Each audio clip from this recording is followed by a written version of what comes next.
नमस्कार। आजाद संवाद मीडिया में आपका स्वागत है। खबरों के साथ मैं रमेश पटेल।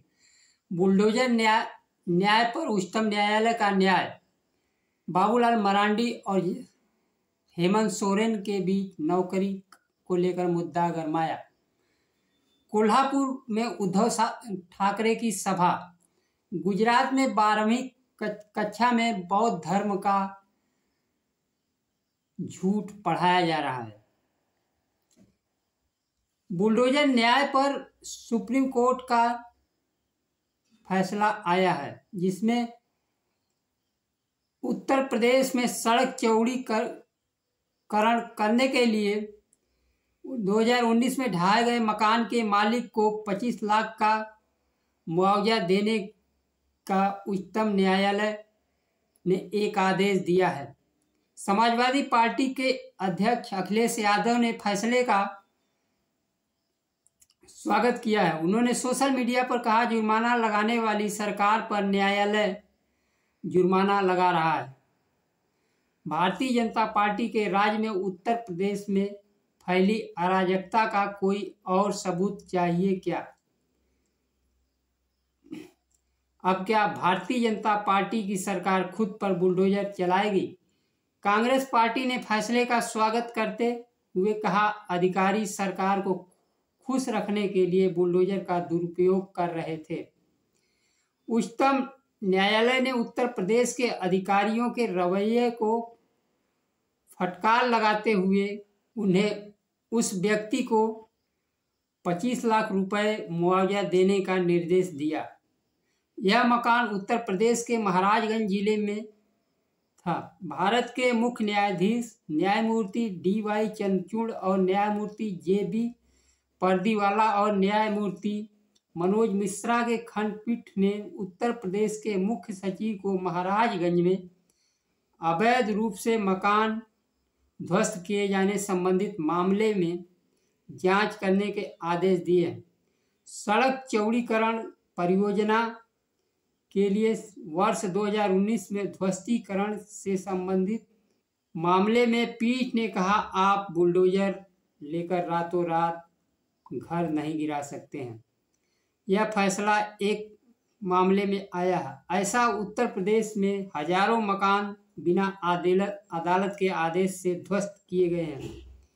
उन मकानों में न्यायालय को स्वतः संज्ञान लेकर फैसला देना चाहिए, क्योंकि हर व्यक्ति न्यायालय में जाने में सक्षम नहीं है। उन्हें भी न्याय मिलना चाहिए। झारखंड के मुख्यमंत्री और भारतीय जनता पार्टी के नेता के बीच नौकरी को लेकर जवानी जंग तेज है। बाबूलाल मरांडी ने जहां हेमंत सोरेन पर JSSC पर CGL की परीक्षा में एक सीट पर 25 लाख रुपए में बेचने का आरोप लगाया, वहीं हेमंत सोरेन ने उन्हें चुनौती देते हुए कहा कि इस आरोप पर CBI, ED या दुनिया की किसी भी जांच एजेंसी से जांच करा लीजिए, मुझे 50 साल के लिए जेल में डाल दीजिए, उफ तक नहीं करूंगा। हेमंत सोरेन ने कहा, जब मैंने लीक रोकने के लिए कड़ा कानून बनाया तो आपने उसे काला कानून बताकर राजभवन से लेकर विधानसभा हंगामा किया। सोरेन तथा झारखंड विधानसभा द्वारा पारित सरना कोड बिल और पिछड़े वर्ग के आरक्षण संबंधित भी मामले इसी तरह राजभवन से लेकर राष्ट्रपति भवन तक लटकाया गया है। आखिर किसके हित साध रहे थे भारतीय जनता पार्टी के लोग? नियुक्तियां लटका रहे हैं। आखिर आप अपने राजनीति के लिए कितना गिरेंगे? झारखंड सरकार लंबित हर नौकरी राज्य के युवाओं को देगी। झारखंड विधानसभा चुनाव जैसे जैसे नजदीक आ रहा है, मुद्दों पर बहस तेज हो रही है। भारतीय जनता पार्टी सरकार केंद्र में खाली 30 लाख नौकरियां को बताए कब युवाओं को देगी, जिससे दलित पिछड़े युवा को रोजगार मिल सके। दलित पिछड़े तो अपनी पहली नौकरी के पाने के लिए इंतजार में लाइन में खड़े हुए हैं और इंतजार कर रहे हैं कि नौकरियां की रिक्तियां कब आएंगी। भारतीय जनता पार्टी एक तरफ झारखंड में तो नौकरियों का मुद्दा उठा रही है, लेकिन यहाँ केंद्र में सरकार है 30 लाख नौकरियों को दबाए बैठे हुई है। यह कब जारी किया जाएगा? अगला खबर, महाराष्ट्र विधानसभा चुनाव में शिवसेना यूटीवी के अध्यक्ष कोल्हापुर में जनता के बीच 5 वादे रखे। उन्होंने कहा, अगर इंडिया गठबंधन सत्ता में आती है तो राज्य के छात्राओं को मुफ्त शिक्षा दी जाएगी, महिला पुलिस कर्मियों की भर्ती की जाएगी, मुंबई में अडानी के परियोजनाओं को रद्द करके धारावी के निवासियों को घर देने का वादा किया। कोल्हापुर वासियों से कहा, मुंबई आपका है, मराठी आदमी ने खून बहाकर मुंबई को बचाया है, इसलिए मुंबई पर आपका अधिकार है। सत्ता में आने पर किसानों को एमएसपी देने की बात कही तथा कहा, हमारी सरकार के दौरान 5 आवश्यक वस्तुओं की कीमत नहीं बढ़ेगी। कोल्हापुर का देश के राजनीति में अलग महत्व है। जिनकी आज सबसे अधिक चर्चा हो रही है उसको कोल्हापुर के महाराज साहू जी महाराज ने आरक्षण लागू किया था। कोल्हापुर के महाराजा द्वारा लागू आरक्षण आज भारतीय राजनीति का केंद्र बिंदु बना हुआ है। भारतीय जनता पार्टी आरक्षण के विरोधी होते हुए भी आरक्षण के पक्ष में बोलती है। वह आरक्षण ना देना पड़े इसीलिए देश के संस्थानों को एक एक करके बेच रही है, लेकिन आम जनता को मूर्ख बना रही कि हम पिछड़े के हितैषी है, दलितों के हितैषी है, संविधान की रक्षा करते हैं, आरक्षण खत्म नहीं होगा। लेकिन पहला काम संविधान खत्म करना और आरक्षण खत्म करना है।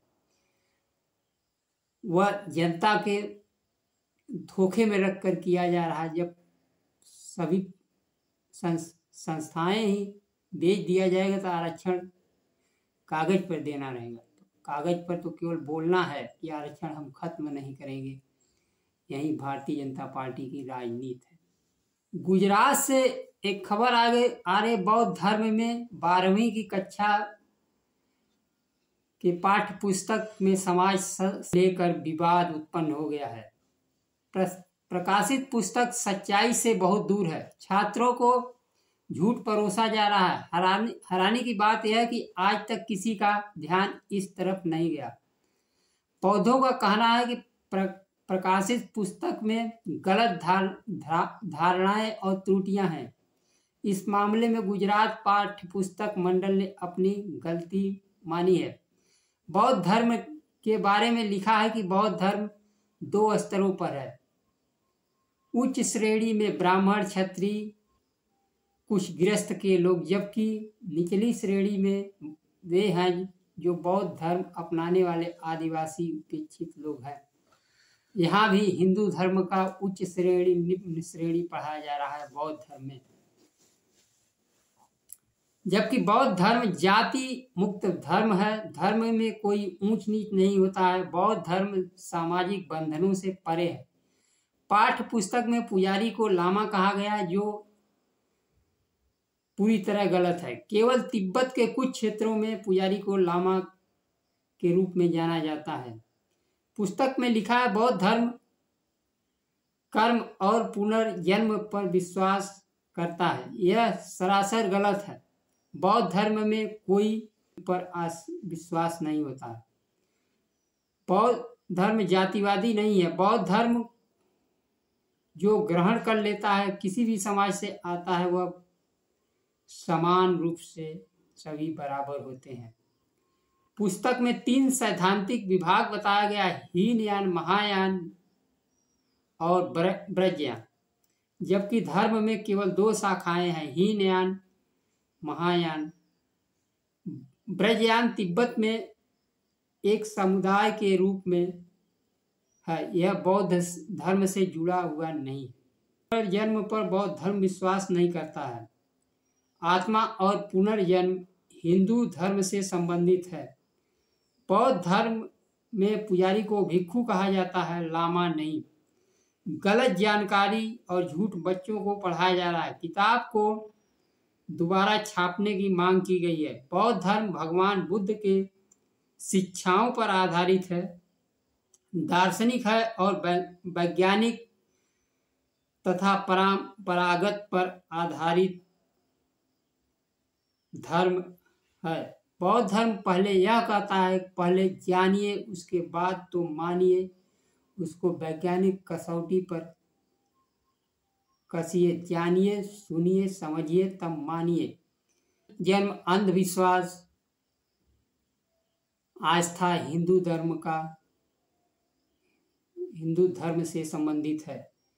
बौद्ध धर्म शिक्षा और ज्ञान पर आधारित धर्म है।